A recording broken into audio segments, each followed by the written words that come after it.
Hello and welcome to the Build with Baer Workshop. My name is Pat Baer, and I'm here to build a model kit. And I'm also here to hang out with all of you. I'm going to start things off by throwing the Bear Cave, the Lego of the site, the tier 2 blue emote in the chat. If you are currently a subscriber, you can reply with those emotes. If you are not yet a subscriber, you can say hi. You can use other people's emotes. If you feel like being a lurker, well, just go ahead and lurk. That's okay. Aristofan is here. Hello, Aristofan. Happy to have you here. Happy New Year. We did stream on Tuesday night into the new year, but this is the first full stream of 2025. And I'm excited for it. We're working on the Graze standard / commander type. We're doing the commander version. The difference is just a little bit of the helmet. But yeah, welcome. It's 2025 and things continue as they should. We're going to keep working on a model kit. I'm excited to continue to put this thing together. I hope you're all ready for it, like I am ready for it. I do know what I'm building next. I did run a poll for my $10 patrons about what I should build next, but then also things arrived today in the mail from my wish list, and so those get priority. But eventually, I'll work on Char's. What was that? What kit was that? Char's Zagok. One of the, I think the final Char mobile suit that I haven't built yet. The final kit that's just red because of Char. But I will be working out on that in the future. Instead, I have some Lego and one other thing to work on. But that's not what we're doing right now. We're working on the model kit right now. I'm gonna scooch my chair in a little bit here. Hopefully everything's gonna be cool. My back could be a little bit unhappy this particular evening because I had to pick up a big box and put it on a high shelf. So my back might get very mad at me through the course of the stream. We'll see what fucking happens. I don't know. But we should go to the overhead camera. Let's go to the overhead camera right now. There we go, overhead camera. You can see we got the Graze. The Graze is hanging out, grazing. We've got the head, the chest, the arms. We have to do finish this leg, build the other leg, do the waist, and then the weapons, and the backpack. But the backpack, yeah. So I think we're going to finish this tonight. We might not. Don't fuck with the back. Take care. Yes, sir, fan. I have done stretches. I did some stretches here in the chair and did some stretches on the floor. And I'll be doing those before I go to bed because that's where I will probably really stiffen up. But yeah, I could feel it in my lower back that it was unhappy with me. Did the thing that I had to do, but I wasn't psyched about it. Wait, sorry. Hold on one second. Okay.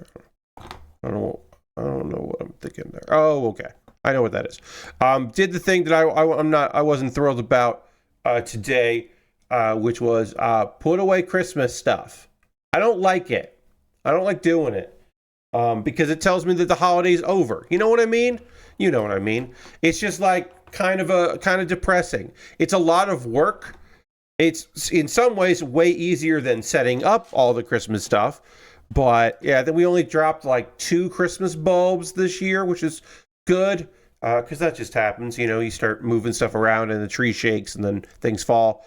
But we had yesterday, we had the outdoor smaller tree, took that down. We that's 22 and then 21. All the decorations in the front yard and the side of the house got taken down. We did all of that. And then today went to throw away the real tree that was the outdoor tree, the real one, and then take down everything from the artificial tree that is inside the house and all the decorations inside the house and get all that organized. And I forgot one thing. We have this like nice little Christmas wreath, indoor wreath, and forgot about that. So I have to at some point go put that back up. It's not too hard. Of all the things to forget about, it's actually one of the better things. If that makes any sense. It's like, oh no, well, it's not going to be too hard to put that back into the garage and all that. But yes, I definitely probably messed up my back a bit today, so I'm going to be paying for that. And 2 hours of leaning forward in my chair like this will not make it better. It shouldn't make it too much worse, but it certainly won't make it better. But those are the prices you pay. Like I said, it's just a little depressing to put all this stuff away. Some people keep their Christmas decorations up way longer. They go into like the second week of January. And then some people start taking that shit down on January 26th. And I'm glad that at least in this house we lean more towards after the new year rather than December 26th, because that would be a real bummer. I don't like that.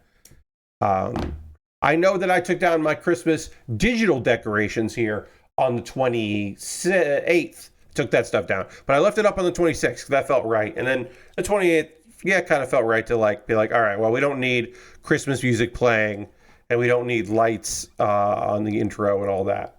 I felt okay doing that, but my Boxing Day stream, I was like, I'm definitely gonna keep the lights on for this. Keep things looking good. Oh, and we gotta pop that on there. This goes in like that. This kit is pretty damn straightforward. I haven't had any moments where I'm like, I don't know what you want me to do next. It's working out pretty good. Pretty straightforward. Also, like, easy to panel line. We're done with this leg here, so we use the black marker here to kind of. There's not much to panel line, but there's some. Just one marker for this whole thing. It was described to me today by someone as this is a Master Chief mobile suit, and I'm like, yeah, the Graze is pretty Master Chief. A little bit of John in this, and I can see it, especially with the little, I don't know if that makes it more or less, but we do the command version because I like it. So we put that there. I always thought that was better than the standard type, so we do that. But yeah, I'm just going to panel line this. There are some nooks and crannies on this one that will look better with a little bit of black marker. Cool. I do have some anime to talk about tonight. I have watched 2 shows from the new season. Will I be covering either of these weekly? I don't know yet. I like maybe one of them. Maybe Headhunted to Another World from Salaryman to Big 4. I like the manga of it. I'm certainly going to watch that, and I'm also going to watch possibly the greatest Alchemist of all time. I will say this. I'm not going to be covering possibly the greatest Alchemist of all time weekly because it gets... I just get mad at it. The beginning couple episodes I'm excited about because I like the slow pace of a guy and his spider trying to figure shit out. But as the story progresses... and he ends up, and since they're all over all the promotion, I know we're gonna probably fast forward to he gets to the point where he has a bunch of assistants, and by assistants I do mean people that he purchased to be his lifetime employees. So yeah, I'm like, all right, well, I guess we'll just kind of lose interest in it as it goes. But Takumi is a pretty fun character, and the Spider Girl is great. So I'm like, I'll still be watching it. I probably won't finish the series, but I'll watch some of it. But I'm definitely not going to be covering it week to week. But I wanted to talk about new shows because maybe my episode 1 discussions will be of interest to you and will give you some sort of pointer towards what you want to check out this season. I gotta watch at least some kind of that. There's how do I want to say this? There's been a drought of girls doing things as an anime, so much so that I might watch the anime about the girl who discovers that golf is great. Like, I don't know. I might check that out because I feel pretty starved for it. Like, season 3 of Laid Back Camp just didn't hit. So I don't know. I'm not sure what I'm going to be checking out. But, if I look up some stuff. Let's see. Yeah, I might watch Soriro Utility. Yeah, I might check that out. Momentary Lily the animation looks god awful, so I don't think I want to check that out.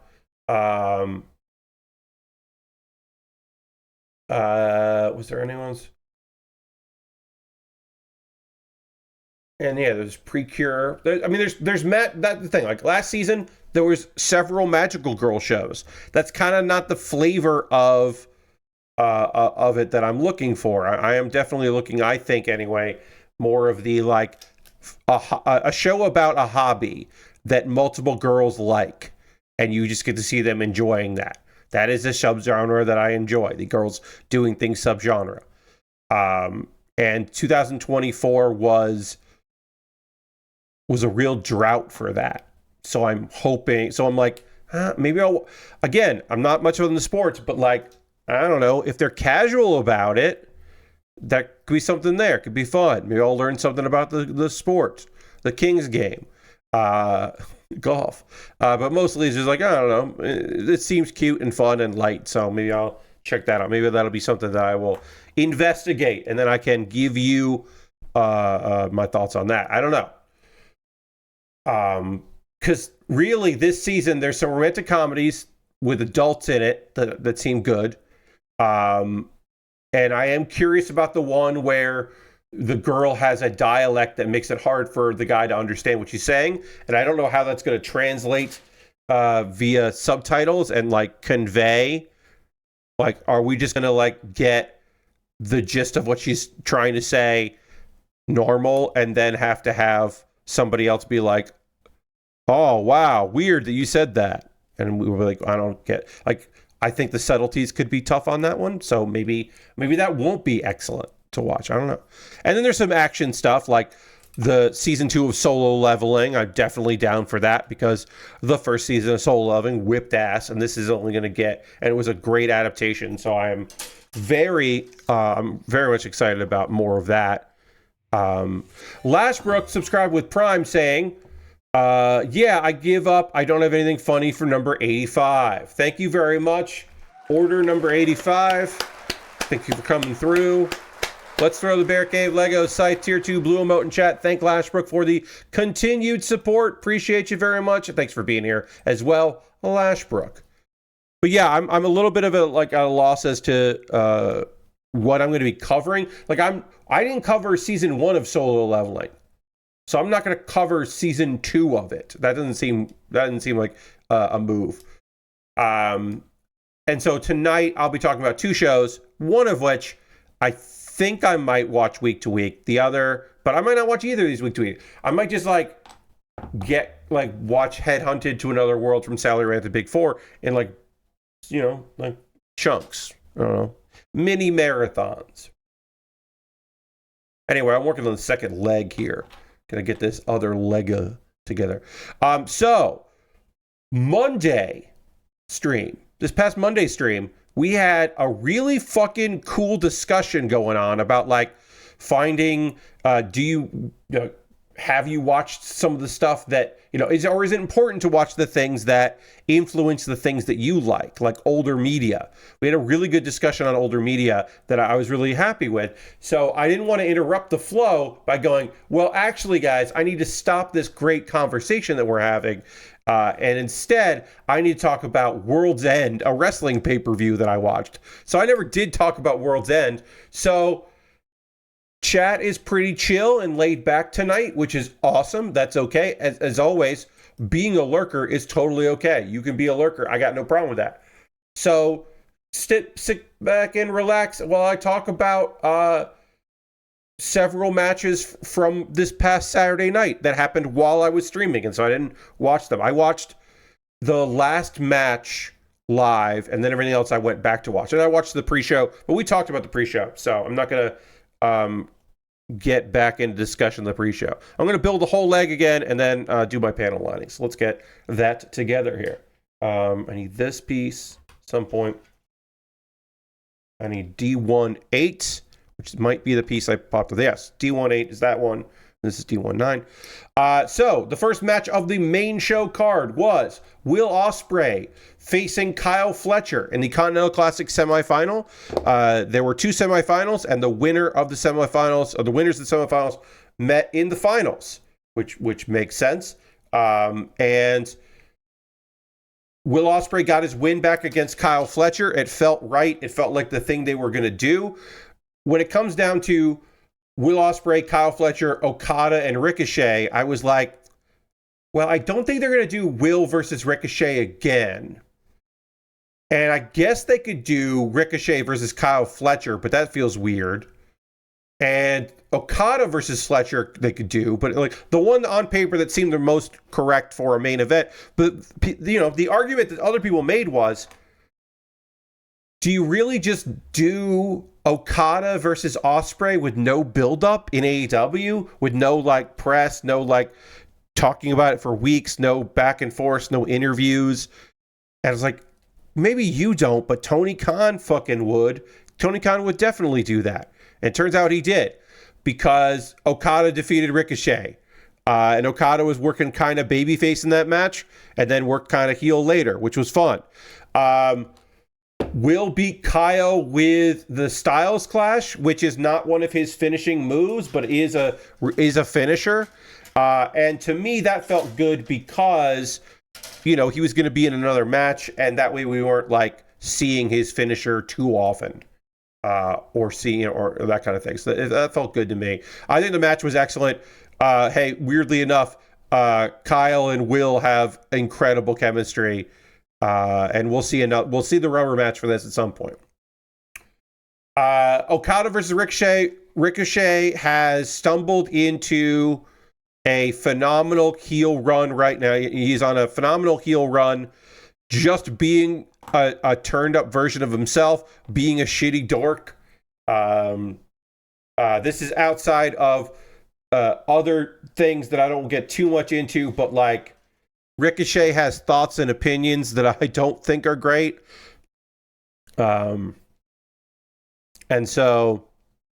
I don't think that's just him being a heel. Hey, Lord Crashington, I think he is just, Trevor's not the greatest guy. But I thought the match was solid. I thought Okada and Ricochet like worked pretty well together. We'll talk about the main event later, because it was the semi-main event. For the Continental Championship. Mariah May defeated Thunder Rosa in a Tijuana street fight that I thought was not long enough. In my personal opinion, the shortest match on the main card, because the 8-man was shorter, the shortest match on the main card should not have been a street fight, because street fights should be kind of fucking grueling. And this match was long. I'm not saying like it not long. It was eventful. Things happened in it. The major issue is the storyline right now is no one can touch Mariah May, and she's not afraid to say that. But then she's going up against people that I'm like, Thunder Rosa rules, but Thunder Rosa's not beating Mariah May at this pay-per-view when Tony Storm is around. When Tony Storm doing a phenomenal character work is around, I don't believe that Thunder Rosa is going to beat Mariah May. I don't buy it. So it was like,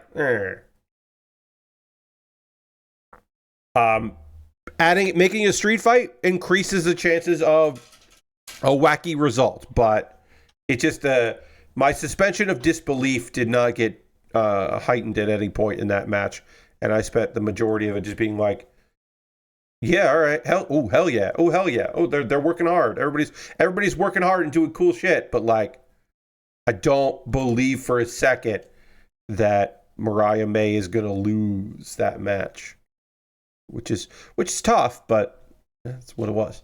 MJF, who has the Dynamite Diamond Ring, somehow managed to defeat Adam Cole, despite the fact that Matt Taven and Mike Bennett were special guest enforcers to make sure that he couldn't, that MJF couldn't cheat by using the ring. You'll be shocked to find out how that match concluded. All I can say is thank fucking God. Adam Cole doesn't need that ring. MJF can. It's a built-in storyline every year for MJF. I think that's actually fine that he constantly has a thing that he can just pull out when he needs to pull it out and talk about, and everyone can forget about it. I don't think anyone else should have that ring, with the possible exception of if MJF is babyface and a heel wins it off him by out healing MJF. That maybe could be interesting. For the most part, I don't care about it. I'm mostly just glad it seems like they're fucking done. Roddy Strong and Kyle of O'Reilly came out to hang out and help out, and now the Undisputed Kingdom has a bunch of members, and that's great. I prefer Kyle in the conglomeration, but if that's the sacrifice we have to make to have Adam Cole and MJF not do stuff together, that's great. I'm excited about that. Kyle and Roddy together feels good again. I'm okay with it. Also, because I think the move is for Kyle O'Reilly to turn heel on Adam Cole and work a program with Adam Cole, and I'm not opposed to that at all. I think that could be fucking money. That could be good. So we'll see. Those two work really well together. Konosuke Takeshita defended his international championship and retained it against Powerhouse Hobbs in the other match, where I was like, yeah, this is a problem. There were no matches on the card that were for titles that I thought that the champion wasn't going to retain, except for one. Every other match, I was like, well, the champion's going to retain because they're wrestling in Japan in like a week. And by a week, I mean this weekend. Takeshita is defending his championship twice in Japan on 2 different shows. I was like, he's not going to fucking lose this belt to Powerhouse Hobbs, who I love. I love Hobbs. I think Hobbs is a phenomenal wrestler and a great talent. And I'm always happy when AEW remembers that they have him on the payroll and that they can use him to do cool shit. I'm always happy about that. And I thought this match was good. It's like, Takeshita is a power wrestler. He is a big lad, but he also can work other styles, whereas Powerhouse Hobbs is a power wrestler. Their powerhouse is in his name. It's kind of his deal. So it was able to do pound for pound and power for power, but also Takeshita could do the cool shit that he can do. Both mat-based wrestling and a little bit high flying here and there, and some cheating, of course. I thought it was a fine match. Again, this match did not need to be longer than Mariah May versus Thunder Rosa. This match did not need to be 16 minutes. I'll say that. MJF versus Adam Cole did not need to be 14 minutes. Like, come on. This match could have been 10 minutes, and I think it would have been just as good. Maybe 12. Mercedes Moné defeated Chris Statlander. And this was the match that, again, this is another match where I'm like, Mercedes Moné, she's going to Japan. She's not defending the TBS championship. She's defending the New Japan Strong Women's Championship that she has. As well as, and she's probably going to win the Rev Pro title. So you could have had her lose to Statlander here. Some might argue maybe you should have had her lose. I will say that Mercedes Moné versus Chris Statlander is a money match no matter when it happens. Those two work really well together. They sync. It allows Mercedes to do what Mercedes wants to do, which is sell incredible offense to a fucking hoss and and just get thrown around and tossed around, and then outmaneuver, out wrestle, and then also cheat if necessary to beat said huge wrestler. That is what Mercedes wants to do, and I thought that was great, and I thought the match was solid. I maybe think their previous match was better. The crowd was better for it, I'll say. But again, I did not expect Mercedes to lose this match, but there was a small possibility that she could. And I think the placement was right. I think putting it there was the right call. And they got time, which is always nice. Mercedes matches get time. And some ladies should be able to get in time. So, Okada retained the Continental Championship in the finals of the Continental Classic, defeating Will Ospreay in what many people said was the natural outcome of this. There was a little bit of thought in my mind that maybe Will is going to pull this off. A mid-card title on Will, keep him out of the main title contention for a bit longer, have, redirect Okada into some other direction possibly. But nah, Okada beat Eddie Kingston for the belt. Now this is Okada saying, hey, I won the tournament. I'm great at tournaments. Check my shit out. It's like, yeah, that makes a lot of sense. Hell of a match. Considering how much fucking blood Will Ospreay lost in the first match, is phenomenal that he was able to work that hard. So good for him. I don't know what comes next for Okada, if it's a full face turn, because he definitely was working heel in the finals, but he was working kind of tweener throughout, and people they love him, and they want to keep loving him. But the only thing I think for Okada is more goofy vibes.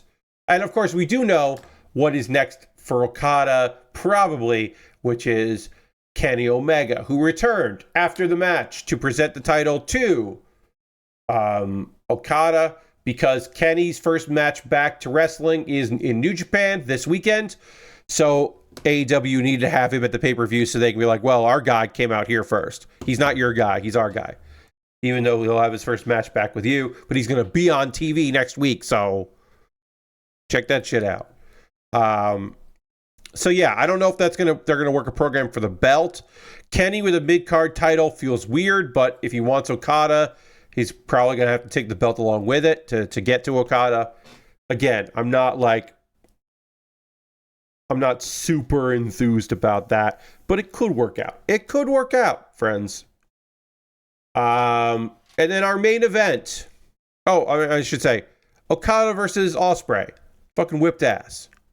Great. Weirdly enough, those two had a great fucking match. It looked like Okada could do a third match, really. And then the main event, Jon Moxley, the AEW champion, put his title on the line in a four-way fight against Orange Cassidy, Hangman Adam Page, and Jay White. Jon Moxley retained the title. It's almost like having a bunch of fucking goons makes it easier to win a title where there's a match where there's no disqualification. Some good stuff. The idea of all three of them fighting each other and then kind of finally listening to Orange Cassidy when he was like, we should be beating his ass. We have to beat, Orange said, I don't need to win, but Jon Moxley needs to lose. She's like, no, man, you should want to win, but also I understand the priorities. The priorities were that Moxley shouldn't walk out of there as champion. He did. I thought the match was fine. I don't particularly love this version of Jon Moxley. I have not throughout. The Death Riders don't really mean much to me because they just are too competent of a heel faction. They're just too good at it. Also, where's Pac? Does he have visa troubles? Is he back in England waiting to come back? Where is he? Could someone say something? What's going on? Get Sean Ross Sapp on the phone. Let me know. Where is Pac? What's going on there? Because he's a title holder, and the trios titles should be defended. And it's annoying to me that they're not. I like to see the tag champions weren't fucking on the pay-per-view, so they can do the tag match on live TV later. It's just like, what are we fucking WCW? We're doing title matches on TV all the time to try to boost the quarter rating. None of the titles the Death Riders have matter. Well, Lashbrook, the world title does matter. It's in a weird spot because it's literally in a briefcase. But the Death Riders have the world championship, and that does mean something. At least it should mean something. But I am frustrated by the fact that they have the trios belts and they don't defend them. Also, Marina Shafir, Marina Shafir should wrestle. Even squash matches. Why is she not wrestling squash matches? Why is she not winning by submission in 15 seconds against some random? Like, Marina can wrestle. She's not great, but she can wrestle. She should be. It's weird that she's not. It's very weird that she's not doing that. They pay her a wrestler's salary to be a valet. She does get physically involved, for sure, but it's weird. I don't love that. I'd like to see her get out there and wrestle. Anyway, also, Adam Copeland came back, and then he was on TV yesterday, and I have to talk. We have to talk about it. For those that are unfamiliar, they may remember the wrestler named Edge. Edge in the WWE. Real name, Adam Copeland. Adam Copeland, who came out of retirement, worked for WWE for a bit. His contract was expiring. He did not renew said contract. And then months later, he showed up in AEW. He has aligned himself with FTR, who he is friends with in real life. And in fact, Cash and Dax helped him get ring ready because they live kind of near each other. And one of the FTR guys had a ring. So in his secret, I'm coming back from years ago, he worked with FTR a couple years ago. He worked with FTR to get back ready. So like the three of them being together makes a lot of sense. Anyway, they showed up. There had already been a teases that Death Riders were being challenged. Any members of the Death Riders were being challenged by FTR and a mystery opponent or a mystery combatant, and that of course was going to be Adam Copeland. Look, Adam hurt his leg doing a dumb move, kind of fucking up a dumb move in a spot he did not need to be doing. The open Cope challenge when he was TNT champion was interesting, but it wasn't necessarily my favorite thing in the world. I think he was making people look good by being associated with him. It was a good little thing for Danny Garcia, except for losing the belt all the time. But now he has it, so that's good. Yeah, the big thing we need to talk about is he's not Adam Copeland anymore.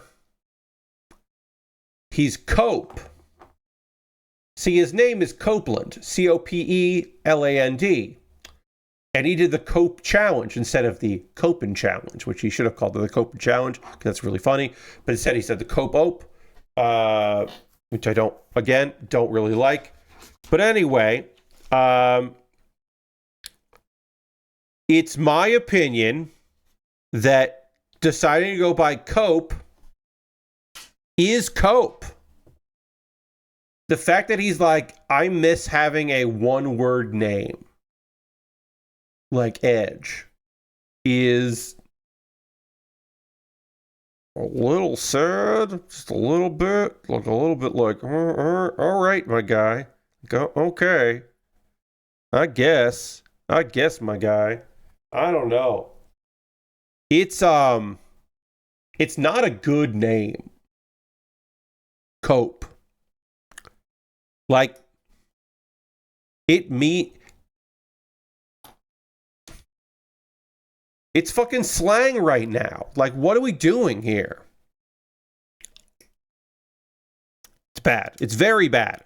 And the fact that I have to now hear people call him Cope makes me, like, semi-irrationally mad that I have to hear people be like, oh, well, you know, Cope said, or Cope is laying down the gauntlet. Cope isn't afraid of Moxley. And it's just like, this is terrible. Mr. Copium, yes. It's just like, what the fuck? Like, do you really, like, yeah, there's somebody says something like, well, there's like a lot of Adams in AEW. There's 3 Adams in AEW. He's one of 3 Adams. Is that a lot of Adams? Maybe. But one of them is Hangman. And everyone just fucking calls him. You can just call him Hangman, Adam Page. You just call him Hangman. It's fine. And the other one is Adam Cole, and you say Adam Cole like that. You go Adam Cole, baby, or you say Adam Cole. You don't, like, no one calls him, well, his friends' characters do call him Adam. So I guess I shouldn't say no one calls him Adam. Some characters do call him Adam. But, like, that's fine. Copacabana joke in there somewhere. Maybe dirty, yeah. They should change it to Adam Cope. Yes, Lastbrook, honestly, oh yeah, AC, they should just call him Adam Cope. I think Adam Cope is way better than Cope.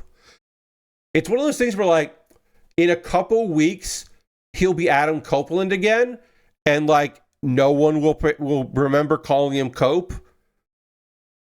Maybe we will all get maybe we'll all, like, get really into it. Maybe I'm just so fucking wrong.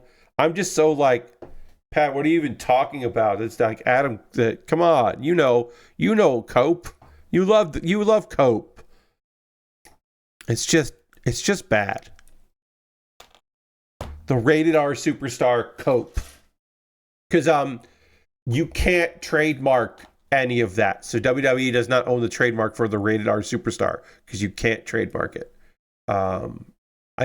It's like you can't trademark a letter, and I don't know if you can trademark superstar, but I know you can't trademark a letter, so you can't trademark rated R. But anyway, all of that to say, I think it's a fucking terrible name.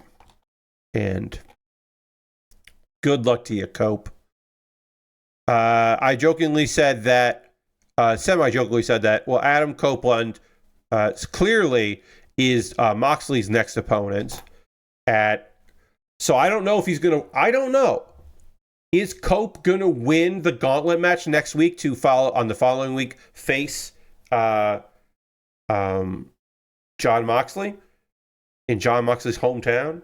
Or home state anyway, or are they going to wait till Revolution? In my mind, this is not going to happen, but this is what I want to happen. I want FTRs out there to make sure the Death Riders can't fuck around and ruin things, so they show up to even the odds and all that, and somehow Cope manages to beat John Moxley. Cope is our savior, and then music hits, and it's Christian, because Christian has a guaranteed title contract. It's not Money in the Bank, but it is. It's a fucking clipboard with a contract on it, and he can get a title shot world title shot whenever the fuck he wants. And so then he has his goons take out FTR and all that, and then he wins the title that way. And then a short run for Christian happens, because I don't really want Christian to be champion. I don't want Copeland to be champion. But the one thing I don't want right now, more than anything, there are two things I don't want. There's a lot of things I don't want, it turns out. The idea of Christian with a short run is great because he'll give good promos and it'll be fun. Copeland, be able to say that Copeland is the former world champion, even if he was only the champion for a little bit, is fun. That's a fun little thing, as he's, probably getting closer to retirement. He's not there yet, but he'll be there. And then he can feud again with Christian, and that sounds fun. So those things seem fine. The real thing is, John Moxley shouldn't be champion anymore. And I really am afraid that John Moxley is going to be champion until All In July. That he's going to lose it in Texas. Lose the match there. And he's going to be champion until then. And so he's going to retain, and he's going to retain at Revolution. And I'm really afraid that they're just going to do a really long run of this fucking guy until, I don't know, until the next young star comes in and saves the company from him. Which leads me to my other point. I don't want it to be Darby Allin. I don't want it to be Darby Allin.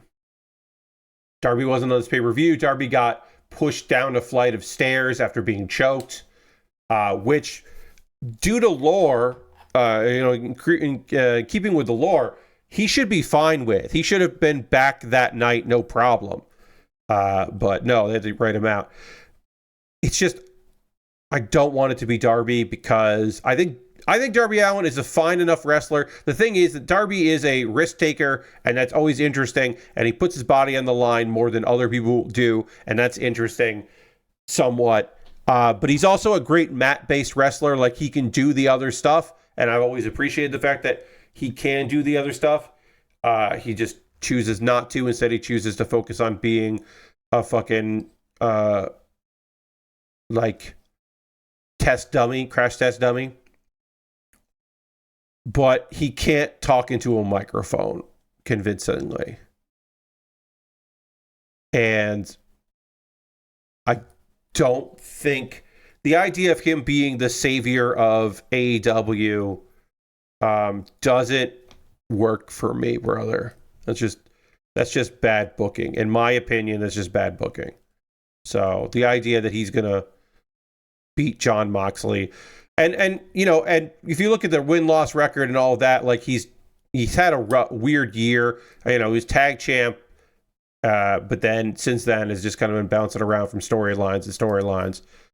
Why can't I get this to fit in right? I don't know what I'm doing wrong here.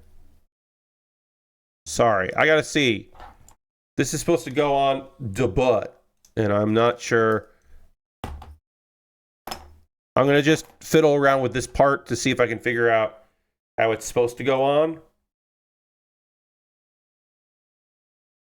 Let me find like how this actually connects here. All right, it connects like that, but it's loose. Okay, so it connects like that. So I should be able to just pop in these here. The backpack is actually more of a butt pack, but whatever. Anyway, he can't talk into a fucking microphone, and I don't think he should be world champion. But he's going to... They want to put the 4 pillars. They want the 4 pillars to be world champions. And so far, only one has. And eventually they need... Because they said these are the guys who are going to be, you know, the heads of the company someday. In the future of the business. And they've already had MJF. So Darby's next. Sammy will fuck things up for himself along the way. And Jack Perry... Is Jack Perry the 4th one? Jack Perry's the 4th pillar. 4 pillars. I want to say it's Jack Perry. Yes, MJF, Sammy Guevara, Darby Allin, Jack Perry. I don't see Darby, or I don't see Jack Perry picking up a championship win. I mean, this gimmick is better than his previous one. He's just doing Raven. He's just doing, you know, a WCW Raven. But like, yeah, sure. Sounds good. Okay, so we can do it like this. But we can also do the other backpack. We'll build the other backpack the other way. And we'll decide if we want to do the butt pack or the backpack. I don't think we can do both. We might be able to do both. We should probably try to do both, because I think that actually is very funny if we do the butt pack and the backpack. So yeah, I'm not thrilled about Darby Allin possibly becoming the champion, the world champion, but it seems fairly likely, unfortunately. And I would prefer it isn't likely, but it does seem like the thing they're going to do. That's wrestling talk. I kind of just want to cover it. Hello. Because I hadn't covered that. I am not planning to watch New Japan's 2 shows this weekend. I will eventually catch Dynasty, but I'm not going out of my way to watch it because I'm going to be streaming during it. But I am interested in the results. I think Mina versus Mercedes is going to whip ass, and there's a few other ones there. I'm interested to see Young Bucks versus Okan and mystery opponent. I'm starting to think maybe that won't be Okan and mystery opponent, because Okan canceled their match he was supposed to be in, and they still haven't said who his tag team partner is. So maybe the solution is it's not them, but I don't know who it's going to be. It's a kind of a weird situation that they're in right now. But I'm interested to find out what they're going to do there. But I'm not going to watch it live. So the wrestling I'm most excited about this weekend is a lot of Japanese promotions. Every major Japanese promotion has a show this weekend. But I am the most excited about Tokyo Joshi Pro Wrestling because it's a really good looking card. And the debut of a new TJPW roster member, Mifu, who is from Ice Ribbon, and I don't know much about Ice Ribbon.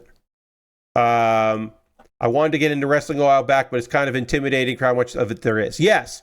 So the thing is, like, it's tough because often people just say, pick a promotion. Just pick a promotion, start watching. Tune in to TNA or AEW or WWE. WWE, of the three Western promotions, United States promotions, is the best at letting you know what the storyline is, catching you up on the storyline every fucking moment, and what just happened and what's about to happen. They're very good at it. AEW expects you to know not only everything that happened in AEW on all of their shows, which they don't reference, but you need to know about them. You also need to know what's happening in New Japan and CMLL and Stardom and the British indie scene. You don't really need to know any of that stuff, but they come from a place of, oh, well, you know who Hechicero is, right? It's like, no, I don't know who Hechicero is. Oh, Hechicero is a cool, like, mid-card wrestler in CMLL. He's a very good technical wrestler. He's got a cool mask. He's an asshole. Great. I didn't know that about Hechicero. They could have told me that. Instead, they were like, well, everybody knows Hechicero. And I'm like, fuck off. I don't know. I don't pay attention to CMLL. If you want me to, sure, but I don't. And then TNA is fucking weird. They're a weird small company where sometimes they want you to know that the person that they just introduced used to work for the WWE. That's what they really want you to know. But it is a hard place to kind of jump into if you haven't checked out their stuff before. Hechicero came out and did some shit with that fireball. That's all I need to know. Yeah. I will say this. They did do a thing where they had Hechicero on his like third time in AEW. Brian Cage and the Gates of Agony were like, we love this guy. We think this guy's weird and cool. And they're heels. So it told us that we thought that we were supposed to think that Hechicero is a pretty cool, interesting heel. That like a bunch of musclehead heels thought he was great. And I was like, that's kind of all you need. Sounds good. But it is a hard place to start from. S. Wild says, did you finish Arcane? I finished the second season of that and have now watched Secret Level. I have not watched any of Arcane. I will at some point probably, but I have not watched a single moment of Arcane. So no, I'm not caught up on that. And then I think I watched a couple episodes of Secret Level, and you know, I mean, it's an anthology, so they were kind of all over the place. But I was like, all right. I think a dark reimagining of Pac-Man is such a goofy thing to do that I kind of appreciate they did it. But also, I was like, all right, okay, well, all right. If you're gonna do it, you should do it, I guess. I guess you should do it. Let's see. A couple of news items here to just kind of get in the way. Hey,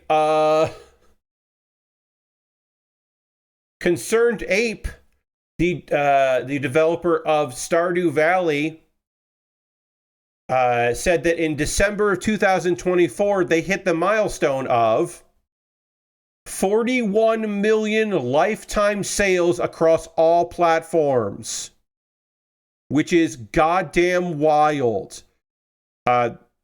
For context, that's all across all platforms, so that definitely includes people that have bought that game on multiple platforms, because I'm sure people have. There's also so that's console, mobile platforms like PlayStation 4, Xbox One, iOS, Android, PC, of course, and Switch. We do know that he is, according to Concerned Ape, 26 million copies have been sold on PC and 7.9 million copies have been sold on Switch. Which, yeah, okay, yeah, I would say that. And so the one thing I will say is that in February, Barone, aka Concerned Ape, was like, hey, we hit 30 million copies sold. So that means between February and December of 2024, in the 8th year of the game's release, 11 million copies were sold.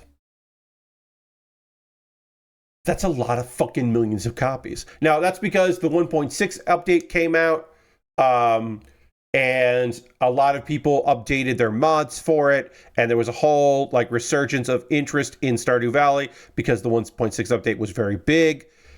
But still, that's a lot of fucking copies sold in less than a year. 11 million in less than a year for an 8-year-old game is wild style. Fucking rules. I mostly enjoyed Secret Levels, although there were a certain variety of cool to and sure. I need to watch the rest of those in the last book. I only watched the Armored Core one. Yeah, that's a lot. That's a lot for a one person with help, but one main developer wanting to make a game, his own farming game, and then years later. Also, Barone is still working on Haunted Chocolatier. Who knows when that's coming out? Also, Stardew Valley is not on Xbox X or S or PlayStation 5. But you can play them with backwards compatibility because they're on the previous gen.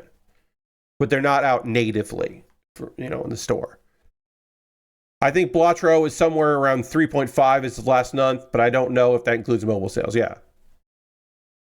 I forgot. Did he successfully get bullied into buying himself a proper chair and a desk? I don't know, Lashbrook, if he's got bullied into that. I am unaware. That was not included in the article. Let's see. What else do I want to talk about here? SNK is opening up a new studio. Reminder that is mostly Saudi money. It's not just the money they make from other stuff, but yes. Basically, SNK is going to have a studio that is focused on King of Fighters as opposed to teams within other studios focused on King of Fighters. There's going to be an own separate studio that is solely focused on KOF. And then again, of course, reminder that they're going to work on some other properties as well. But yes, the SNK has a lot of money coming in from the Saudi government. And then they also have a studio in Singapore. That's a sports studio.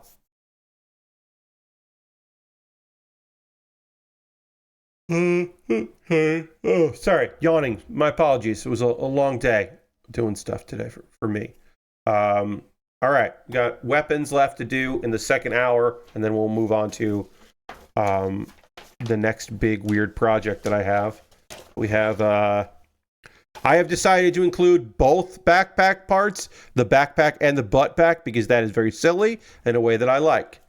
And the last thing we have to do is the gun and the well, you know what? We'll do the gun and then we'll take the pause for the cause, because the gun is a couple pieces, and then we can start fresh in the second hour.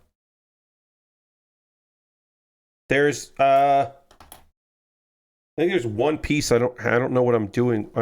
I think this piece that goes on underneath the gun. That's right. I was like, I don't know what that piece is for. Actually, there are a few pieces for the gun, so we'll wait until after the pause for the cause. Sorry. Got to make a decision and stick with it. Only other news I want to say is, no, I don't want to talk about that. Yeah, slow news. That's always the case. I'll probably go back and dig through some stuff that I didn't get to for Saturday's stream. Reminder: it's Thursday. I've had to remind myself that it's Thursday all week or definitely all day, but every day I'm like, I have to remind myself what day it is. It's this day, because every day has felt like Sunday for me since Christmas, basically. But today is Thursday. This can go on the side skirt, but we're going to have it hold it, because why the fuck wouldn't we? I knew we'd finish this up today, but I thought it would take the whole stream. It won't. It'll take most of the stream, but it won't the whole stream because we got to build a gun. Let's do the pause for the cause.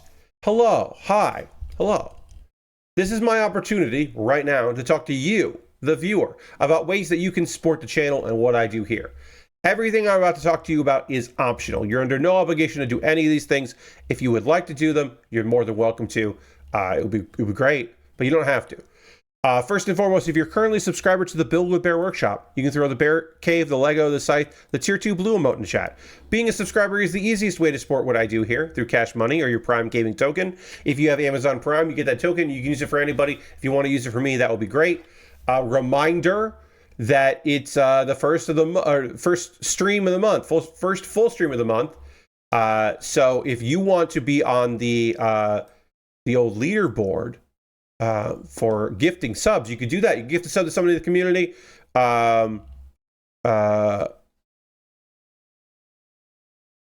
Let's see. So yeah, if you want to, throw a gift sub in there, join the leaderboard there. Bits and coins always appreciated if you want to do that as well. You're under no obligation to. People did a lot of gift subs last month, which is awesome. Love that. Love to see it. But if you also want to join in and gift a sub, you could do that as well. I also have a Patreon if you don't want to do it through Twitch. There are other options. And again, I'm going to go through all this stuff and then we'll get back to building. We'll finish this kit. We'll start the next project as well. But I have a Patreon, patreon.com/PatBaer. There's a $1, $3, $5, and $10 tier. There are different rewards for different tiers. Consider joining me on Patreon. My $5 and $10 patrons just got to see what kits were bought off my Amazon wish list, what items were purchased. One of which I'm going to be starting right now, and then later they'll be able to vote on which Lego set I built. But the other thing is special, and so it is jumping the queue, but also I'm not going to have a vote. They would have voted anyway. My patrons would have voted for this thing to be the next thing that I build anyway. So don't worry about it. I also have a YouTube channel at youtube.com/PatBaer. Over my YouTube channel, you can obviously subscribe for free. That's how that works. You could also become a member there for just $2 a month. And for $2 a month, you get my Wednesday videos on Tuesday. And this month, we're continuing Kuma Baer. If you didn't know, Kuma Baer is my weekly anime recommendation series. I did it every week, every single Wednesday, new episode out in 2024. And I have decided to continue that project on into 2025 because I really like doing it. I really enjoy that project. And my yearly projects were me kind of stretching a little bit. But also the idea was if there was ever one that I really liked, I would just keep doing it. That was a secret win condition. And it did hit. Secret win condition hit. So now I'm going to continue that. So yeah, you get to see those early if you're on there. Now, those are monthly ways to support me. If you would like to support me just once in a while, I have a tip jar. You can go to my Ko-Fi or my PayPal and do a direct donation. And everything I make, every dollar I make through YouTube, which includes AdSense, from direct donations, which is mentioned there, through Patreon, through Twitch, all goes into a fund. And from that fund, I pull out money to buy model kits, including the Graze. I saw this on USA Gundam Store's website, and I went, wait, that's an Iron-Blooded Orphans kit I've never built. I didn't know there were any of those outside of premium Bandai kits. I didn't know that there was a kit that I hadn't built. So I was able to pick that up. It is because of your continued support that I was able to buy a very expensive model kit, because I know that, yes, that $102 that I spent today on a very expensive model kit could have bought me 3 or 4 other kits, smaller kits that I could have built. But I know that I'm going to always be okay and we can keep the ball rolling. So I was able to put that money towards a really cool kit that I will be building in the future. Now, the next thing that I'm going to be working on, weirdly enough, was purchased off my Amazon wish list. I have a wish list there. If you buy anything from that, it comes to me, in the mail, and I make a direct. I made a video on YouTube about the thing that you purchased, and then the thing that you purchased becomes the next thing that I build. It jumps the queue because that's the least I could do for someone buying something for me to put together. You can check out my wish list. I've got model kits on there, Lego sets, inexpensive kits, expensive kits. It used to be that I could order the list, and that went away, and I don't know what happened, but I can't order my list anymore. So, which sucks. But yeah, if you see something there you'd like to see me put together, you can pick that up there. A couple things are on sale right now. Yeah, and you could do that. We just had a wristband purchase some stuff that one of the witches I'm going to be building right after this, right when I'm done with the Graze. My alternative to my Amazon wish list is my Throne wish list, which I recently updated. It's a smaller list, but none of those items are sold through Amazon. So if you don't want to use Amazon, which I get, you can go and check out Throne. And then the most convoluted way to support me financially is USA Gundam Store. You go to USA Gundam Store, you buy a gift card there. They send you an email with the gift card code. Then you send me a whisper here on Twitch or a DM on Twitter or Blue Sky or Mastodon, any of the private messages there with that gift card code. And then I will use that gift card code to buy something from USA Gundam Store.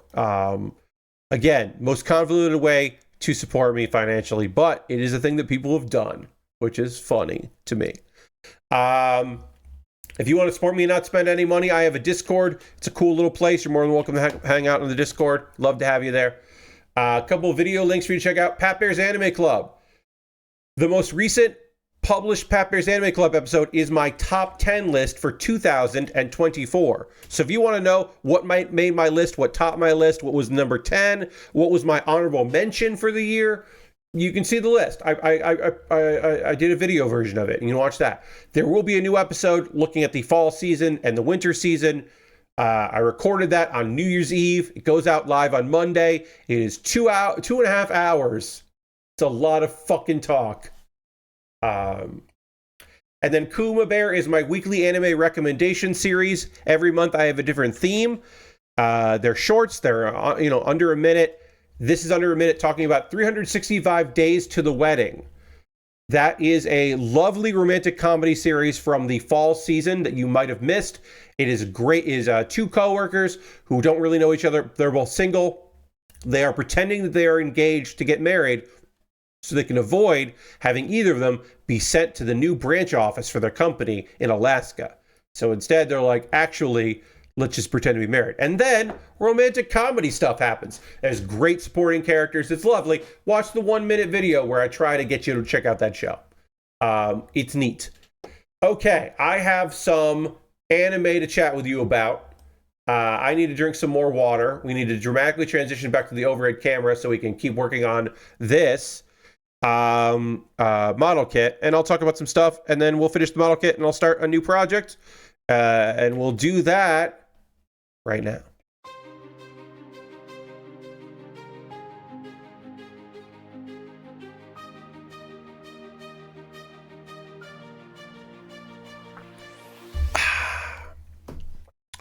Eastwild says, I can't remember if we covered it, but yes, Acrylos Vallejo workers strike was successful. They got salary bump, paternal aid package, workplace harassment protocols, and facility safety upgrades. Yes, I did cover that in a follow-up when that news came out. So I did talk about that. It's good to remind people that that happened because we love workers' solidarity and union efforts and attempting to get management to, I don't know, be up to code in the building and not expose people to harmful chemicals and treat workers fairly and work on harassment and against harassment and good pay and benefits and all that. So yeah, we love that. Thank you for bringing it up again. But yes, we did cover that on stream because it's important to talk about that stuff. Now I'm going to talk about anime, which is also important, but not really. So it's a new season. There are new shows. As I said at the top of the stream, I do not know if I'm going to be talking about either of these shows on a weekly basis. I will be watching them. I can tell you right off the bat that, I actually only included one of them. My apologies. There's another show that I'll be talking about here, and I'll put that in the chat there because there are two shows. Possibly the greatest Alchemist of all time. I definitely not going to be covering that weekly. because I'm going to give up on the show at some point. I'm just going to be watching until it gets to the part of the manga that I don't like, and then I'll give up the show. But the early stages of it are still fun, and I also want to see the spider do spider shit and be fun. And there's like an animal companion that I think is pretty great as well beyond the spider. So I'm like, I'll probably watch it, but I'm not going to watch it weekly, and I'm not going to cover it. But I did want to cover the first episode because this is kind of the weird time where I'm like still kind of figuring out what I'm going to be talking about every week. Like, I'll probably keep talking about Dragon Ball Daima when it comes back after its short window of break. I'll probably keep chatting about that one because like it's good. But I don't know like what other shows I'm going to be covering this season. Again, I might watch that golf show, even though I don't watch a lot of shows about sports because it's a girls doing things show, and we don't get a lot of those these days, unfortunately. Anyway, let's talk about these two episodes. Headhunted to Another World, From Salaryman to Big Four, is a show that I'm looking forward to. I enjoy this manga quite a bit. I'm behind on it, but I like it. So basically, the overall premise of this one is there are... The Heavenly Kings is a standard thing within fiction, Japanese fiction about the Demon King, is that the four generals are called the Heavenly Kings. In this case, one of the Heavenly Kings is a dude. Denosuke. Denosuke is just one of them. Uchimura Denosuke is just a dude that worked, he was an office, like a low level, like maybe approaching middle management office worker that gets isekai'd and is now one of the four. And he doesn't get special powers. He doesn't get cool treatments and anything like that. He's just a dude that they're like, that is a good office worker and a good guy. And that's his abilities that people were like, oh yeah, it would be nice to have him around. He understands office efficiency. The title is fun. I like the premise a lot. It reminds me a bit of like Handyman Saito in Another World, which was really fun. And that was a fun show to cover. Of just like, I don't know, what if my skills applied in another world? Like, that's basically it. Like, what if these skills that I have could make it great, make this a good time? Also, he is a millennial, and that is just like, I don't know, it's fun. Just the very idea that they're like dating like what kind of guy he is, I think is a fun choice. So let's see. So our first episode, also, the Demon Lord has a cool fucking outfit, and that's important, and that's not something we should overlook. Is the Demon Lord has a cool mask, and he's very big, and he's got a cool cape. He looks like a Sentai villain, like a high-ranking Sentai villain. You know what I mean? Like a Rita Repulsa level villain. He just looks great. It's a good look. There are the Heavenly Kings show up. There is the Inferno Assailant, the Archmage of Storms, and the Earthen Bastion, who looks kind of like a totem. It's weird. And then also the fourth one, who is he is the Baron of Water, because there's earth, wind, fire, and water. He's a Japanese guy who's in charge of management. But yeah, he's a hard worker. You can give him that. We find out that he was never really getting he was not playing the game. He was just working hard. So he was overlooked in black company corporate structure and all that. And he was getting ready to move to another country to work. And then he gets hit by a motorcycle. And it's not clear if he was murdered or somehow like dimensional rift happened or something, but he got hit by a motorcycle, and the next thing you know, hey, he's in another world. And he gets drafted into the Demon Lord's army. So we're just like flashbacks here, right?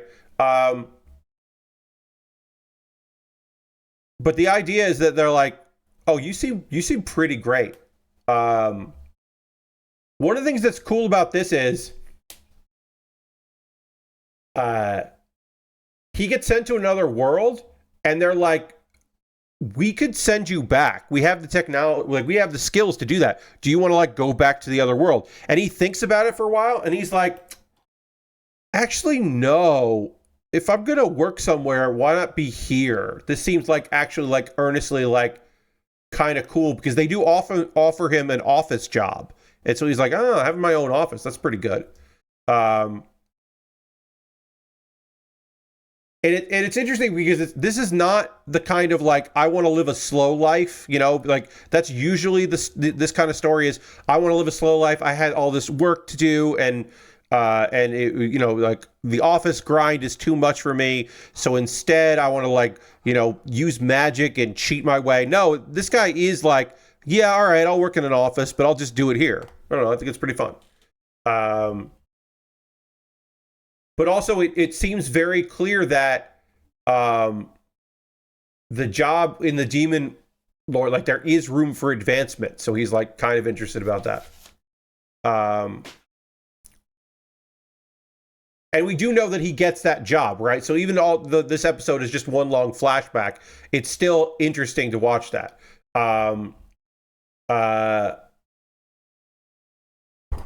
And you get the sense that there might be some drama in this show, but like there is definitely going to be some comedic relief. And I don't know.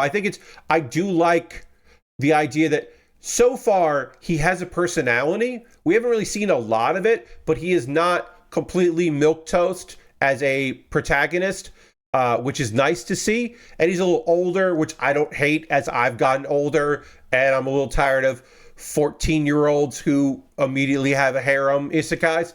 I still watch them, but I'm not always like jazzed about them, you know, and like I'm not always instantly on board with them. So I thought this one, like, yeah, interesting premise. And the fact that the Demon Lord already is just like, this guy rules. The fact that the Demon Lord's like, you're a human from another world, but you're just such a good office employee, and you're so organized. You really seem to like care about coworkers and structure, and you think outside the box. And already immediately she's like, this is my guy. And I just think that's fun. It's like a fun way to go with it. So yeah, I thought the first episode was really fun. Again, I'm not caught up on the manga, but I enjoy it.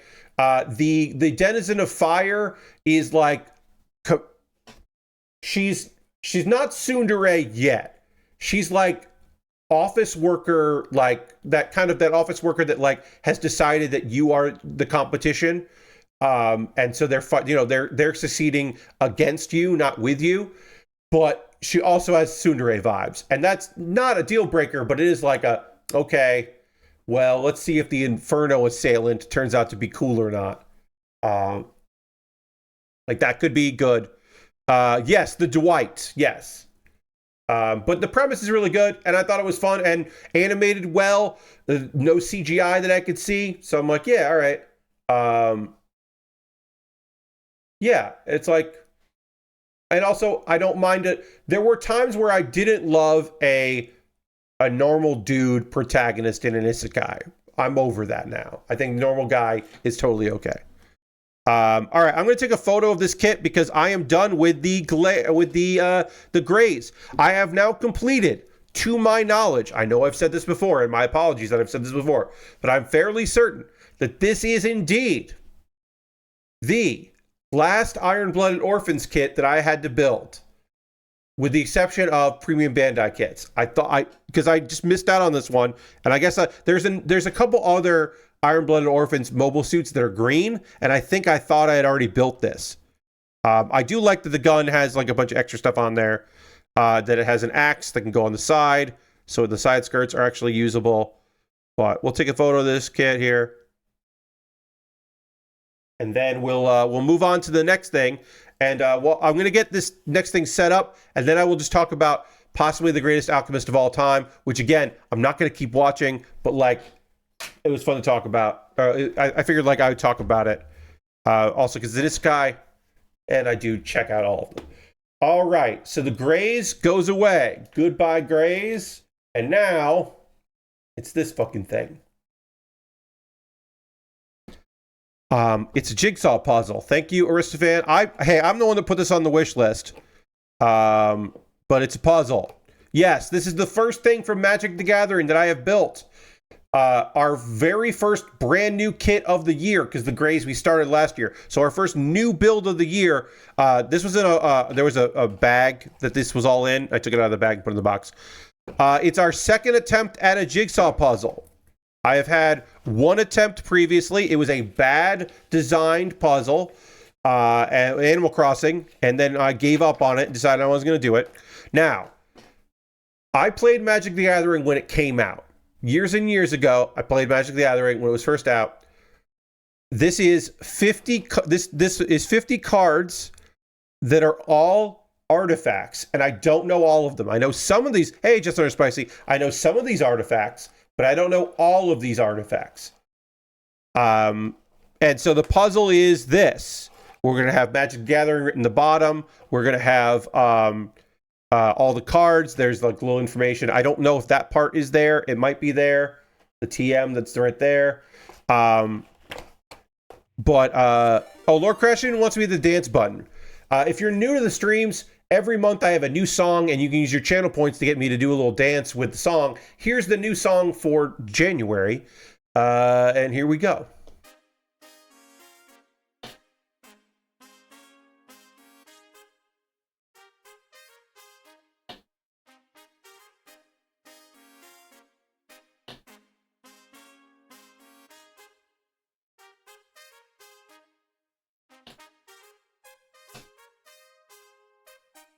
Just a little jaunty horns, little jaunty fiesta style song. Yeah, I don't know. I just liked it. It's very different. It's very different than other songs I've had, and I just thought it was a fun little ditty. It's like when you take screenshots in games, they put the trademark text to make sure it's less fun. Yeah, I don't know if that's there in the actual puzzle, but so what we're gonna do is like the nice thing is I have this, and I also, if necessary, can look up artifacts and get photos of it. So if I'm like, can't read this, and I'm like, oh, I need to find Fire Diamond, I can like look to see what the flavor text is for Fire Diamond. And then of course we'll have this in the middle here, and so we're gonna have to deal with like the gold around it and all that. But there are 50 cards on this. Yeah, because it's 5 by 10. And then the outline. And this will be the second one. So I've got this when necessary to look at, which is just going to kind of live like here. And then I can go to reference for it. What I'm going to do for the rest of this stream is I am just going to be sorting right now. So I'm going to zoom out here. We'll go wide. I think that eventually we're going to take this table away, or this away, but I'm going to leave it on for now while we sort. So what I'm looking for is edges. I'm looking for edges, and edges go to the side, and then everything else goes in here. And so what I want to try to do is get as many of the edges as I can, because that's going to be the outline of it, the edge of the map there, you know, corners and building off of it. Because then I can look at like, okay, well, this piece has a 4. It's a corner edge and has a 4, which means that it's a 4-cost mana, and I can figure out where that goes in there. So that's what I'm doing. I'm going to be putting these to the side, and then anything that looks like an edge goes over to the side there. If it's not an edge, it goes into this pile here. There are more pieces that don't have an edge than do. So, and then also what I'm going to have to do is sort the pile that I sorted again, to make sure I didn't mess up while I'm doing other things. This is the least interesting part of a puzzle, but it is the most necessary part of a puzzle. Thank you for the channel point, for the bits. I appreciate that. Welcome to the bit sub leaderboard. And then also, you get this noise. Cha-ching. Thank you very much.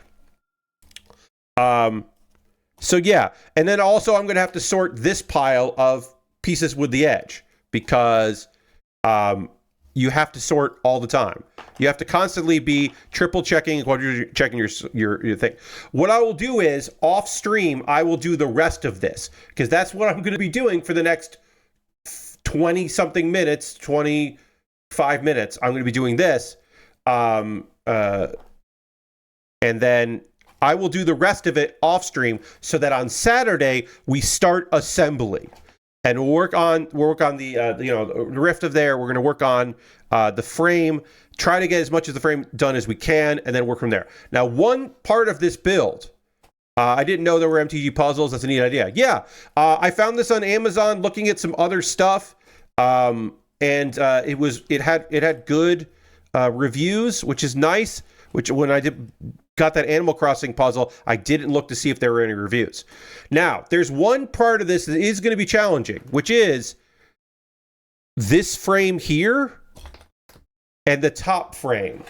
If you look at this, is this a top piece like this? Does this go here? Or is this a bottom piece down here? So that's going to actually be the nightmare of the edge, is that the top and bottom look pretty similar. So I'm going to like get the corners done and then have to be like, now where do these go? And because it looks like the top and the bottom, like the top and the bottom at most look to have a little bit of the frame of a card. So they're not. So I don't even have the ability of like, well, the top part of a card will tell me, or the bottom edge of a card will tell me, because there's a black border on, these are black border cards. So like, they're all going to be the same. So that part of doing the frame is going to be kind of a nightmare. The side is actually going to be very easy. And then what I have to do is just every single piece is I'm going to have to like, I'm probably going to look for interlocking edges. I'm going to look for edges that lock with other ones and then start building it out. Or get lucky and I can find a top or bottom that goes with the corners. And then from there, every single edge piece, I'll go, does this fit on this one? This one, this one? No? Okay, moving on. This one, this one, this one? No? Okay, moving on. Like this, I'm going to know where it is because it says jeweled. It's jeweled lotus. Jeweled lotus is the middle. Jeweled lotus is the fifth one. So this piece goes here, like the equivalent of here. So the side is going to be really easy. And also, even if at the top and bottom I'm not figuring out, I'll be able to build from the sides in pretty easily because I'll just be able to try to complete the 5 cards on each border and then build off from there. So like, it's going to fucking be a project, but there's some good stuff there. Also, I reserve the right. Are the cards in any kind of order? Lord Crashing, good question. I don't know. I don't think so. They might be in numbered order, but I don't know. Release order. I also reserve the right, folks, to take a stream off. This is going to be a long project. This is a 500-piece jigsaw puzzle. I reserve the right to have a party stream where I build one of the Lego sets. I don't have it handy, but there are 2 Lego sets that also Aristfan purchased. And my $10 patrons are going to vote on which one I do first. I reserve the right to take a break and work on that at any time. All right, I know this is the bottom because it's Magic Gathering in the bottom right corner. This is the bottom right corner piece next to it. The rest of it is the rest of the word magic. I know that is on the bottom, and I could build off from there. But yes, I do reserve the right. I'm guessing you'll be hunting for when each card is at large portion of the time. Yes. Thank you, Aristofan. Yeah. But yeah, I feel like if I'm getting really stuck on anything, I can take a break and just work on something else. I do also, I said that I would probably take the blue away here or no, the green, I should say, the green build. I am considering getting a large piece of cardboard to build all of this on, which I can then lift and move into another room and move back. Because that way I don't have to, like, if I'm starting to like sort things out, but they're not connected, I don't want to waste my time having to recreate that every time. Like, I don't want to like take a photo of the what I have built just so I can reconstruct it. Yes. Yes, what we don't want is the Animal Crossing ending where I gave up and said, actually, fuck this, and I didn't do it anymore. Because that was really demoralizing. That's the only time in the history of Pat Baer's, the Build with Baer Workshop, I almost said Anime Club. That's the only time in the Build with Baer Workshop history, literally the only time ever, that I gave up on a build. I finished that terrible Optimus Prime kit. I finished a nano block kit that hurt my hands to build, and that fucking Optimus Prime that I hated. I hated every minute of that build. I have built glue kits from the 90s that with terrible instructions, happily. Oh, okay. Just for me, y'all.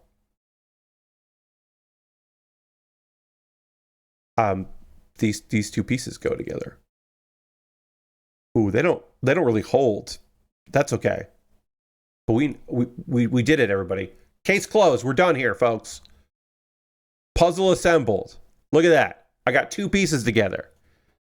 That's probably the easiest pieces. The only easier piece would be the other half of the word magic there, or the other parts of the word magic. But we did get that done. So we're already gangbusters. As I just look for edge pieces. This is an edge piece as well. All right, while I'm talking, 498 to go. Indeed, Aristovan. While I'm going through this, I should talk about possibly the greatest alchemist of all time. This is our guy Takumi accidentally got summoned to another world. And the goddess is like, oh, this sucks. Not only do you not want to be in this world at all, you shouldn't be part of the hero's party. It's going to suck. Just so you know, they're going to get summoned to do a bunch of stuff and it's going to be bad. You don't want any part of that. I pulled you out of there, and I'll even drop you off on that world a year ahead of time. I'm going to give you a year head start to do whatever you want, because things are going to get messed up once these heroes arrive. And Takumi is just like, okay, well, if I can do whatever I want, I'd like a slow life, and I'd like to be like some kind of crafting, like a blacksmith or an alchemist or something. And it's like, great, you got it. And he's just like, cool, I am just going to try to live a slow, cool life and have fun. I'm going to find myself, I got myself an animal companion to help me out, which is a spider. And that sounds great. And of course, from the opening animation, you know that also he'll be surrounded himself by a bunch of ladies doing stuff, and that is a thing that happens, unfortunately. And as a manga reader of this story, it was not clear to me from the beginning that he would suddenly be surrounded, that he would be getting himself a harem, which was kind of a bummer, because the show, in my opinion, the manga definitely didn't need it, and it's taken a real turn down because of it. Ooh, corner piece. This is a corner piece, everybody. It's an edge corner piece. That's nice. So, okay. So that's not the magic. This is not the magic corner, and probably not the bottom left. Oh, I don't know if the bottom left says anything about Wizards of the Coast. So this is probably one of the top corners. So that's good to know. I'll find that later. Yes, we are. We are edging. Yes. Separating edge pieces and going through here. And then again, I'm going to have to sort all of this several times. I'm going to have to go through this pile several times to make sure that I have not accidentally missed an edge piece in there. And then I'll have to go through the edge pile to make sure that I didn't put one of these non-edge pieces in there. And we'll go through it. And then another thing that I'll have to do is start sorting by, like, the main problem is I've only have two cards to work with here. Two types of cards to work with. These cards are either, or these puzzle pieces are either card explanation. I'm sorry. Let's call it 3. Card explanation, the text, card art, or the artifact in the center of this. And that's it. So yeah, so it's either like this is a piece of the center. I was looking, you can see the photo. You can see in the photo up here what I'm talking about. This is either part of that. So this is like part of that art, I think, maybe, and this is card text. So I'll probably sort card text and not card text. Yeah, this is just art. That's just an art piece. So I'll probably end up doing that. Like, this gets separated from, this is the bottom art, and then other art there, like something probably like that or like that. So eventually I'll go through and do that. Back to the anime. Again, I'm not going to be covering the show every week, but I just want to give a little bit of an overview. The goddess was interesting. She's not really in the show, but she's interesting because she's like really chill, despite that everything kind of being dire, kind of flighty, which is fun. The text bits seem the most useless parts to figure out where they go. Well, here's the thing, right? Sentences, I can start putting sentences together, you know, like, oh, this says something's ring. And then if I find the art there, it's like, I don't know, it shouldn't be too bad for that. Because I do have I can like be like, okay, this is like text here. I can see what that says and kind of figure that out there. This art has part of the drawing in it, so I can find it there. This text is cut off. The text that's cut off is going to be tough. That's going to be probably a place to be like, oh no, what am I going to do here? Is the cards where the art is cut off by the text is cut off by the art. Where do I normally read my manga? So a bunch of places. Shonen Jump. I have a Shonen Jump subscription, so I get new stuff every week from Shonen Jump, and then basically caught up that way. I buy stuff on Bookwalker. Usually I buy graphic novels on Bookwalker, and those are digital and just read them on my iPad or on the computer. And then I occasionally get a subscription to something like Alpha Manga or Manga Up, just for like, or K Manga. Usually I do that like a couple times a year and just like try to get caught up on a bunch of stuff that I'm interested in. But you should look to see like what's free on Shonen Jump that you might be interested in checking out. Like, that's a good place to start from. And again, once you know what you're looking for, oops, these are all wrong. I put all these in the wrong spot. Once you know what you're looking for, then you can find like what service has it, like new episodes of it or whatever. Some of them are like, you unlock tokens to read stuff, and it's kind of fucking shitty, and a lot of them feel like a scam. Shonen Jump doesn't feel like a scam, but like Alpha Manga and K Manga feel like a fucking scam sometimes, and you have to like do the proper research to know how to like not get caught up on it. I almost feel like you're best off focusing on the art and the frame of the card before the text. Yeah, but like I said, text gives you like a little bit of information here and there. Titles of the cards, like maybe card description isn't going to be as important, but the name of the card tells me where it is on the map or on the build. So that's very important. Would probably be easier if you're familiar with the cards. Yeah, Lashbrook, probably. As I said, I could easily have a page about artifacts up to cross-reference, and I might do that. But yes, if I knew every one of these artifacts, it would make my life somewhat easier. If I was like, oh, scroll rack. Well, I know exactly what I know that this is the middle part of the card art for scroll rack. Instead of me going, okay, now which one is scroll? Okay, so which one is scroll rack? And let me find that on here.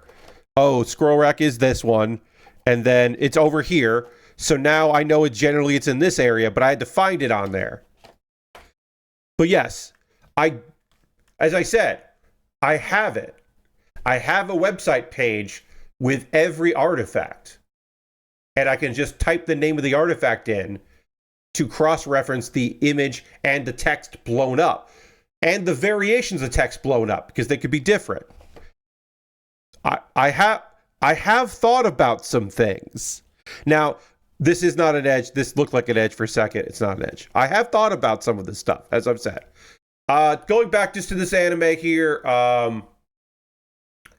Takumi is pretty, like, whatever. He's pretty blank slate. We will later learn that this dude is super gung-ho about working on the stuff he likes to work on at the, like, against all odds, and against, like, he occasionally just passes out because he's been staying up too late working on his inventions. And that is a little bit of character development, but there's not a lot of character development with Takumi other than he's a good guy and very overpowered in many of his things.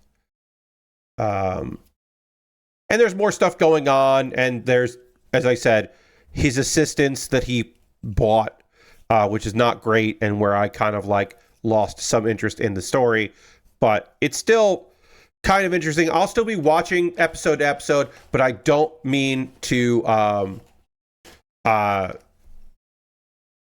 don't mean to talk about it weekly. That wasn't meant, it's derogatory, but it's like a different challenge level. Like, it's already seen that you sort the text box for... Yeah, okay. Yes, sorry. Lashbrook, I'm just saying that you said a thing that I had already said while doing this, and so I'm sorry if that came off as snippy, but yeah, if I had memorized all 50 cards and I knew what the card... if I knew what the text was and what the art was for every single card in this, it would be easier, yes. But also, when I did the Animal Crossing, I don't know every single Animal Crossing character. That one also, even if that jigsaw puzzle hadn't been dog shit, it still would have been very difficult for me to do because I don't have every character memorized in that art. So that also would have been hard. It's not going to be easy. When I do the constellations thing that was purchased by my cousin for me to build, coincidentally, I have another fucking one of these that's 1,000 pieces. That's the constellations.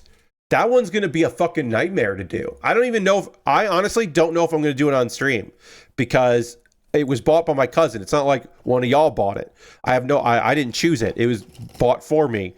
But I bet that one's going to be a fucking nightmare to build because it's all stars and it's all constellations. I don't know. I fucking know like 5 constellations. Should have Rory as a guest to tell you what's up with the different cards and also pay attention for long stretches. No. I have thought about having guests from the world of Magic the Gathering on, the wide world of Magic the Gathering streamers that I am friends with. I have considered it, but I have not decided on that because then I would be in a conversation with them while also doing this, and that is an added thing that I am not quite interested in doing. Yeah, I don't know. I mean, I do know some constellations. Also, that one's interesting because let me pull the photo up of that. It's circular. That's the other part of that one that's like really kind of fucking with my head. Is that it's a circular puzzle. So I'll make this smaller so you can see. The white there is just like, forget that. This puzzle is like the edge is a circle all the way around it. So like, that's wild to me. And I'm like, am I going to fucking build that? Maybe. I might do that on stream. Like I said, it was purchased for me. At some point, I need to build it or put it together because out of responsibility. But like, am I legitimately going to build that? Like, and I don't, hey, not to be a weird, yeah, it's a circular puzzle. Not to be a weirdo or anything, but like, I'm probably not going to do it in my free time. Like, maybe. I don't know. So I don't know how that's going to work. But it'll be interesting. Did I say everything I want to say about this one? Yeah. Um, it's a very standard isekai. Unfortunately, it doesn't go.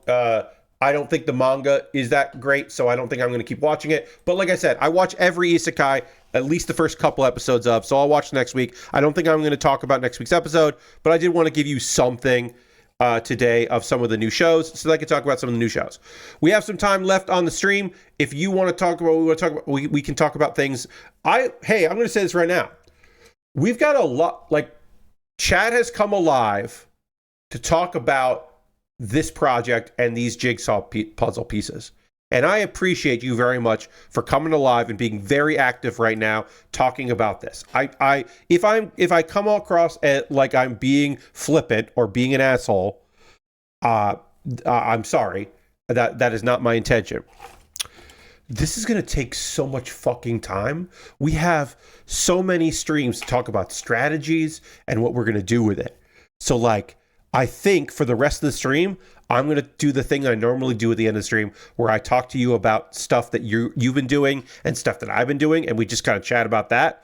And I think for the next 10 minutes, I'm not going to talk about puzzle pieces because we have so many streams to talk about puzzle pieces. You know what I'm saying? So I want to hear from you, the viewer. What are you watching right now? What are you playing? What are you up to? What are you into? What you do for New Year's? Like, what are you doing in the holiday taint right now? Are you back to work? Were you working the whole time? You watching any TV shows or movies? Have you gotten into any of the new anime? Are you watching that Behemoth anime that I kept forgetting that I had read some of the manga and kept restarting that manga over and over again going, oh wait, I don't like this. So I haven't watched any of that the anime. Let me know. I'd love to hear from you about what you got, what you're up to, what you're into. For me personally, hey, Marvel Rivals still rules with friends. I don't know what the experience is like, just like queuing into Marvel Rivals and playing with randos, because I only play with friends of mine, and it fucking rules. It's very fun. There are so many people who are new to the game, seemingly, or just people who are on teams and no one wants to play tank, or no one wants to heal, and you're just like, oh, must suck not to have a good composition of your team and people who have, because the game is built on synergies. Like, yes, you could be rad in Marvel Rivals on your own and just get kill streaks. Important notice, there is a TM, so this is the bottom left corner. We do know the bottom left corner has been established, everybody. So I when the time comes, I will know that that's where that is. That's excellent to know. I think the bottom edge of it is going to be better than the top edge. I broke my own rule, but I did want to point that out. Yeah, so I'm just having a fucking ball with my friends playing because we have a good team composition. We have some good synergies going. So far, no one is playing. No one is playing mains that they don't like because we took some time to figure that out. A couple of us, not me, thankfully, got really into watching videos and trying to figure out stratagems and watching clips and being like, we should try that, or you should try to do this thing, and sending each other clips, and we're having a really good, silly time with that. And that rules. Oh, I found another piece that connects together. I now have Magic the Gathering. All of these pieces go together because they say Magic the Gathering. So that's nice. I'll probably break that up and then reassemble it later. But I have that. But yeah, I'm having a good time with that. I'm still playing Hearthstone. I have a couple... Hearthstone, I just like, maybe I got to change the time of day I'm playing, but I am just having terrible luck this new month. Obviously, new month, and so everybody gets reset, and then pretty quickly, the people who were like legendary or high up get a bunch of wins, and they move out of like the current like area. But I'm just like losing. My silly decks are doing terrible. My cheese decks are doing terrible. My like, actually, this is a good mid-range standard deck is still doing terrible because there's no cheese involved in that one. It's just pretty good. Yeah, I'm just having a kind of a bad time in Hearthstone right now. I'm waiting for the mini set to come out and praying that the mini set like shakes up some stuff and I find like a couple cool new fun decks to play. I am sick of losing to the same decks over and over again. That is a consistent Hearthstone problem. So I'm just like trying to find some cool weird shit to play in there. But I still like it. I still like Hearthstone. I'm still playing every day. It's just I'm not having it goes through peaks and valleys, and right now I'm in a valley when it comes to Hearthstone. No D&D stuff this week. Thank you for everybody that hung out on Tuesday. I should say that. Thank you for Tuesday that hung out for my really long stream about anime that also included one tier maker list and then a countdown to the new year and then a little bit more tier maker. Thank you for everybody for that. That was very fun. I was very happy to have everybody join in for that. That was there. 2 hours and 37 minutes of anime talk and then a little bit of tier maker. The ball dropped and then more tier maker. And then we went and raided, and that was very fun. But yeah, I had a good time, and I'm glad that I was able to be some people's New Year's entertainment, especially for people that were on the East Coast. Not all of you were, but some of you were on the East Coast, and so that makes me happy that people were able to have a fun thing. I will do a tier maker list that is all just a whole tier maker list stream because I only got through one. Hey, welcome. Happy to have you, Ash. I'm going to read what some of y'all been writing about what you've been up to lately, because it's always fun to check in with you and find out what you're up to. Let's see. Aristophan says, I'm still playing Dragon Quest III Remake. Just got through a BS RNG boss fight. That always sucks. So it's a faithful remake of an NES game. Yes, that does sound very faithful, unfortunately. Dirty spent time with family, drove through a torrential downpour, yikes, on Christmas Eve, picked up a few new games during the sale, saw the sausage hole in TGYH, and joined the fight for democracy. Okay, all right, hell yeah. I bought one video game. I bought one video game this holiday season. I bought at a reduced price. It was on sale, and it was already pretty cheap, and then on sale. I bought What the Car. I know very little about What the Car, but it felt like a fun game to play on stream. So I bought What the Car, and we'll be checking out What the Car in the future. I don't know when we're going to check that out, but we will be checking that. It's going to be up for my patrons to vote on for next week, or the following week. Next week, we're going to start the year off right by continuing my Pokemon Black randomizer playthrough, because it's been a hot minute, and I want to get back in on that and see where I'm at in the game. Ash says, I just got in from trying to see if I could see the ongoing meteor shower. Nope, too much light pollution. That sucks. But I'm glad you gave it a shot. Lord Crashton says, I've been getting back into One Piece as the mini arc about Luffy and Ace's origins as brothers with their buddy that had a rough ending for now finished up, and now it's back to the present day as Luffy finally starts his process of grieving and realizing he needs his crew to really get into the next step, which is now showing where everyone's been and all they're working to get back to Luffy. You love finding out that Dracul Mihawk actually lives in a Dracula castle. Yes. The thing that is very funny is that no character has more stuff happen with less drive than Dracul. Dracul just wants to fight strong swordsmen and barely do anything else, and stuff just fucking keeps happening to him. Like, he is another show's protagonist during One Piece. And I've always really liked that about the character.